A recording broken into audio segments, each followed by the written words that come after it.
नमस्कार, मी आकाश पांडुरंग दळवी, विद्यमान ग्रामपंचायत सदस्य खांडवी। गेल्या वर्षी जून महिन्यामध्ये खांडवीलगतच घोरवडा आहे या ठिकाणी अवैध व्यावसायिक वाळू उत्खनन करत होते।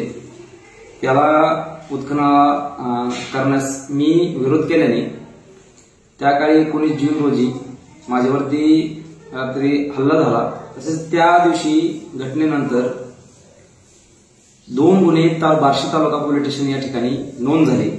एक माझ्यावरती जीव मारण्याचा प्रयत्न केल्याबाबत, तसेच पर्यावरण कायद्याअंतर्गत एक गुन्हा दाखल झाला। माझ्यावरती दबाव निर्माण करण्यासाठी माझ्या सहकारी मित्रांवरती आणि माझ्यावरती 307 सारखा आणि तसेच खंडणीबाबतचा हे 2 गुन्हे दाखल करण्यात आले। त्या विरोधात आम्ही फौजदारी प्रक्रिया संहिता CRPC कलम 482 अंतर्गत कायदेशीर त्याचा उपयोग करून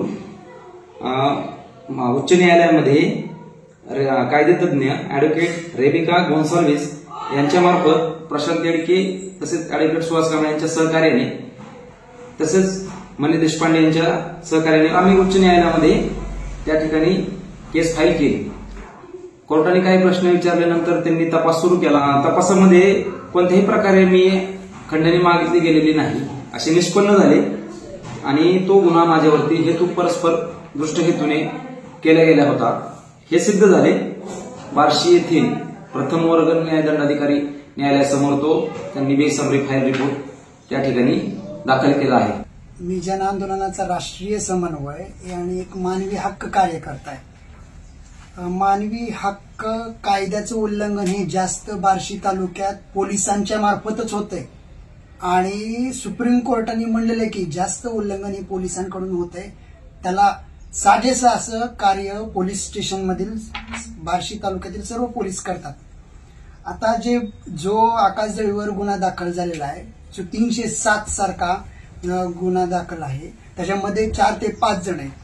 खंडणीचं जी केस आहे त्या केसमध्ये जी डिटेल्स दिले त्या डिटेल्स मध्ये सरळ सरळ दिसतंय या लोकेशनमध्ये की लोकेशनमध्ये तो उपळे रोडला आहे, तरी सुद्धा खांडवी गावामध्ये 1 वाजता तो आहे म्हणून असा गुन्हा दाखल होणं आणि त्याचा सत्य तपास करणं, सत्य तपासात थेट CRPC 169 करणं ते PI जगदाळे केले नाही, जे तालुका पोलीस स्टेशनचे आहे।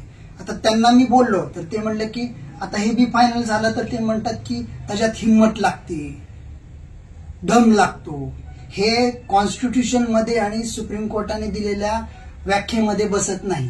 सरळ सरळ दबाव होता असं सांगायचं, असं PIनी घोषित करावं। एक गंभीर गुन्हा जो पोक्सो या अंतर्गत दीनानाथ काटकर यांच्यावर दाखल झालेला, पोक्सो ऍक्ट मध्ये जे ड्राफ्ट मध्ये होते कायद्यामध्ये त्यांच्याशी चर्चा झाली माझी याविषयी।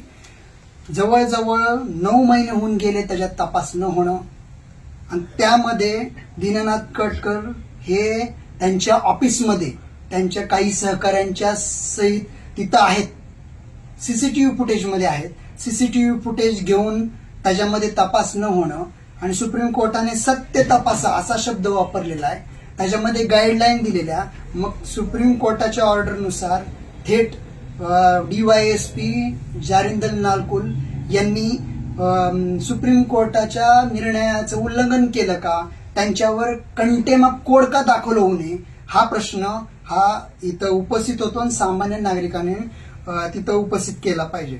दुसऱ्या की रिक्षा चालक जे आहेत विनोद जाधव यांनाच मारलं पोलिसांनी आणि पोलिसांनीच मारलं म्हणून गुन्हा दाखल करून 353 करणं आणि 353 मध्ये त्या तिथल्या स्पेस मधला CCTV फुटेज न घेणं आणि तो चार्जशीट मध्ये न दाखल करणं, याच्यामध्ये सुद्धा सत्य तपास याच्यामध्ये येत नाही। जर तो व्हिडिओ घेतला असता तर थेट 169 CRPC झाला असतं। असेच सगळे गुन्हे, इब्राहिम शेखचा गुन्हा, ते खंडणीचा गुन्हा दाखल झाला, ते त्या टायमाला ST स्टँडला होते, तिथला व्हिडिओ घेतला नाही। मोहसिन तांदोळींचं तिथं मस्जिदच्या तिथला व्हिडिओ घेतला नाही, किंवा शहबाज शेख यांचा पोलीस स्टेशनच्या समोरचाच व्हिडिओ न घेणं आणि उमेश नेवाळेचा प्रशांत येडके सरांच्या ऑफिसच्या बाहेरचा व्हिडिओ घेतला तरी तो तपासात न घेणं आणि तपासामध्ये नंतर चार्जशीट दाखल करणं, हे सगळं अभ्यास केल्यानंतर कायदेतज्ञ रिटायर जस्टिस जे उच्च न्यायालयाचे आहेत आणि सिनियर काउन्सिलर या सगळ्यांना एकत्र करून आम्ही सगळा अभ्यास केला. हा सगळा आम्ही खटाटोप का करतोय की सुप्रीम कोर्टाचं कोण ऐकणार आहे का नाही, म्हणून सुप्रीम कोर्टातच हे सगळे गुन्हे तपासामध्ये चूक करतायत म्हणून आम्ही जाण्याच्या प्रयत्नात आहोत.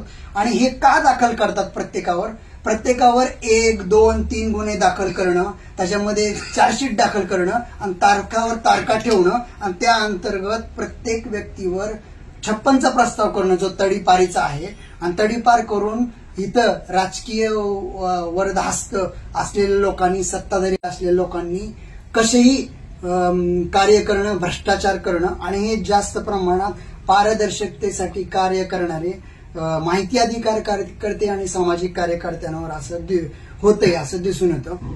आता ही जी बी फायनल झाली त्यानंतर सुद्धा मी आणि याच्या मार्फत जे सिनियर काउन्सिलर असतील किंवा इतर ऍडव्होकेट असतील त्याच्यामार्फत आम्ही मानहानी केस दाखल करणार आहोत. त्याच्यामध्ये अॅट्रॉसिटी कायद्यानुसार मानसिक, शारीरिक, आर्थिक आणि राजकीय नुकसान केलं म्हणून सुद्धा पोलीस निरीक्षक अण्णासाहेब मांजरे आणि फिर्यादी जो आहे विशाल विठ्ठल चिकणे यांच्यावर गुन्हा दाखल करणार आहोत. की हे चालणार नाही खोटे गुन्हे दाखल करणं, खोटे गुन्हे दाखल केले तर तुमच्यावर सुद्धा गुन्हा दाखल होऊ शकतो हा संदेश देण्यासाठी आम्ही या पद्धतीने अभ्यास केलेला आहे आणि कोर्टात सुद्धा दाद मागत आहे आणि रस्त्यावर सुद्धा उतरणार आहे.